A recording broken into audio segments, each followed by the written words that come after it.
নমস্কার বন্ধুরা, চলে এলাম আজকে আবারও একটা মিষ্টির রেসিপি নিয়ে। মিষ্টি কে না খেতে ভালোবাসে, আর বাঙালিদের খাবারের শেষ পাতে মিষ্টি চাই, সে মিষ্টি হোক বা যে কোনো ডেজার্ট হোক, তাই না? আর শেষ পাতেই বা কেন, বাঙালিদের সব সময় মিষ্টি যেন চাই, সে সকালে ব্রেকফাস্টেই হোক, আর দুপুরের লাঞ্চ বা রাতের ডিনারের পর হোক, তাই না? তো যাই হোক, আর রসগোল্লা সবারই কিন্তু কম বেশি পছন্দ, তাই না? বেশিরভাগ মানুষ কিন্তু রসগোল্লাই পছন্দ করে। আমাদের বাড়িতেও রসগোল্লা খুব পছন্দ। আর আজকের যে রসগোল্লাটা আমি বানাবো সেটা হচ্ছে একদম দুর্দান্ত স্বাদও আর দেখতেও। ওপরটা সাদা, ভেতরটা গোলাপি আর লাল একসাথে, আর কেসারের ফ্লেভারও পাবে। আর এতটাই নরম তুলতুলে, দেখো কত সুন্দর লাগছে দেখতেও। তো চলো দেখে নেওয়া যাক আজকের রেসিপি। কিন্তু তার আগে বলে দিই, আমার চ্যানেলে যারা নতুন আছো, চ্যানেলকে এখনও যারা সাবস্ক্রাইব করনি সাবস্ক্রাইব করো, বেল আইকন বাটনটা অবশ্যই প্রেস করো। আমার নিত্য নতুন রান্নার ভিডিওর আপডেট পাওয়ার জন্য ফেসবুক পেজটাকে অবশ্যই ফলো করো। এখানে নিয়ে নিয়েছি প্রায় 2 কিলো দুধটাকে বেশ ভালো করে জাল দিয়ে দিলাম, ফুটিয়ে নিলাম, ফুটিয়ে এখানে ফুটতে দিলাম। আর এখানে একটা আমি জল রেডি করছি, যার মধ্যে দিয়ে দিলাম 2 টেবিল চামচ ভিনেগার আর 2 টেবিল চামচ জল মিক্স করে রাখলাম।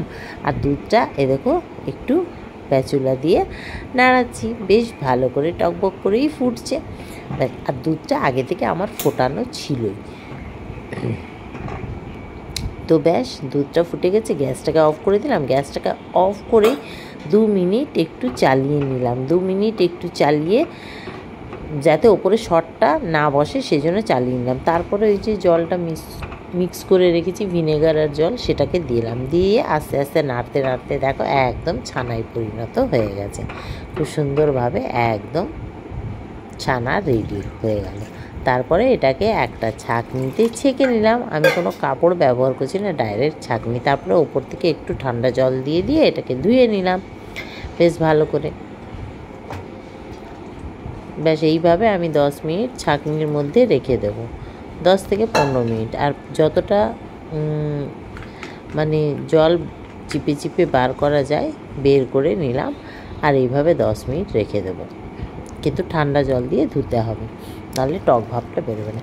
তো এই দেখো ভালো করে ধুয়ে নিলাম, ধুয়ে একটা থালার মধ্যে নিয়ে নিলাম। ছানাটা খুব সুন্দর হয়েছে। এবারে যেরকম আমরা রসগোল্লা করি, হাতের তালুর সাহায্যে ভালো করে এটাকে চিপে চিপে মিক্স করে একদম একটা চিকন ডো রেডি করে নিলাম। এখান থেকে কিছুটা পোর্শন নিয়ে আমি গোল্লা পাকিয়ে নিচ্ছি। যেরকম সাইজ তোমরা করতে পারো। আমার এতে 2 কিলো দুধে প্রায় 10 থেকে 12টা হয়েছে, এই সাইজে। আর এর থেকে ছোটো করলে আরও বেশি হতো। তো চলো, আমার গোল্লা পাকানো হয়ে গেছে। এইবারে আমি দিয়ে দিলাম একটা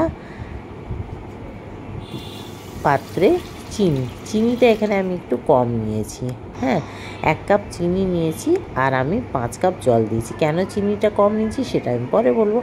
এখানে দেখো একটা পিঙ্ক ফুড কালার নিলাম, সেটাকে আমি দিয়ে দিলাম। ভেবেছিলাম 2 কালারের রসগোল্লাটা বানাবো, তো আর হয়ে ওঠেনি। আমি 1 কালারের বানাচ্ছি, সাদাই বানাচ্ছি। ভেতরে জাস্ট একটা কালার সেট করা থাকবে, সেজন্যই এটা দেওয়া। একটা পিঙ্ক কালার দিয়ে দিলাম, একটু ড্রপ, আর তার ভেতরে কেশর দিয়ে দিলাম। কেশরটা দিয়ে এবারে ভালো করে চেপে চেপে আবার গোল্লা পাকিয়ে দিলাম। এতে কী হবে, দেখতে একটু কালারিং থাকবে, আর ফ্লেভারটা পাওয়া যাবে কেশরে। আর নরম তুলতুলে হলে তো আর কোনো কথাই নেই। তো দেখো কী সুন্দরভাবে আমি বলসগুলো রেডি করে নিয়েছি, একদম চিকন করে রেডি করে। আর ব্যাস, হয়েছে। একটা করে টিপ পরিয়ে দিচ্ছি ভেতরে, আর একটা করে কেশর দিয়ে দিচ্ছি, দিয়ে ভালো করে আবারও এটাকে ঢেকে দেবো, ঢেকে গোল্লা পাকিয়ে দেবো।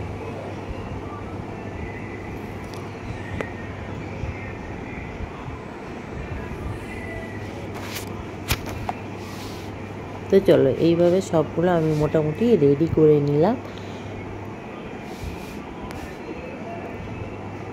তো এইখানে জলটা আমার ফুটে এসেছে। এবারে চিনি কেন কম দিলাম, এই দেখো আগের দিনে আমি মিষ্টি বানিয়েছিলাম, তো তার চিনি শিরাটা রয়ে গেছে, শুধু নষ্ট করবো। তো এই রসগোল্লার জলের মধ্যে মানে রসগোল্লার যে রসটা করব সেই চিনির জলের মধ্যে দিয়ে দিলাম।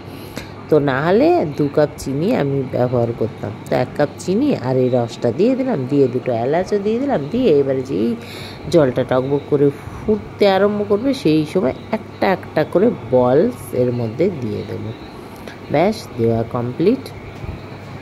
এখন আমি এটাকে চাপা দিয়ে দেবো। চাপা দিয়ে আর এই যে ছিদ্রটা আছে এখানে একটা লবঙ্গ লাগিয়ে নিচ্ছি, যাতে একদম ছিদ্রটা থেকে হাওয়াটা না বেরোতে পারে। তো ব্যাস, এই যে টকবক করে ফুটতে দিয়েছি 10 মিনিট। 10 মিনিট হাই ফ্লেমে এটা টকবক করে ফুটবে। তো যতক্ষণ ধরে এটা মানে ফুটবে, মানে আমার জলটা একটু বেশি হয়ে গেছিলো, যাই হোক জায়গাটা ছোট হয়ে গেছিলো, ওই জন্য বাইরে বেরিয়ে যাচ্ছিলো। তো দেখো কী সুন্দর হয়েছে। তো 10 মিনিট আমি ফুটিয়ে কি করলাম, হাই ফ্লেমে আবারও এটাকে মিডিয়াম হিটে 10 মিনিট আরও ফুটিয়ে নিলাম, মোট 20 মিনিট।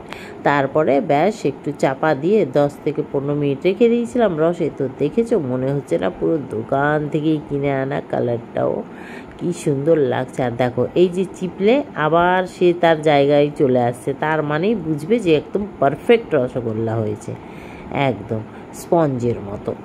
তো ব্যাস, আমি তোমাদেরকে একটা এবারে কেটে দেখাচ্ছি ভেতরের লুকটা। তো একটা কেটে দেখালেই তোমরা বুঝতে পারবে ভেতরের লুক। বাহ, কত সুন্দর, দেখো নরম তুলতুলে হয়েছে, দেখেছো? আর কালার দেখো পিঙ্ক, আর কেসারের জন্য একটু লাল লাল। তো কেমন লাগলো রেসিপিটা অবশ্য কমেন্ট করবে, কমেন্ট করতে ভুলবে না। ভালো লাগলে লাইক শেয়ার করো, পেজটাকে ফলো করো, ইউটিউবটাকে সাবস্ক্রাইব করো। আর ভেতরটা কতটা জালিদার হয়েছে দেখো। তো চলো টাটা, সবাই ভালো থেকে সুস্থ।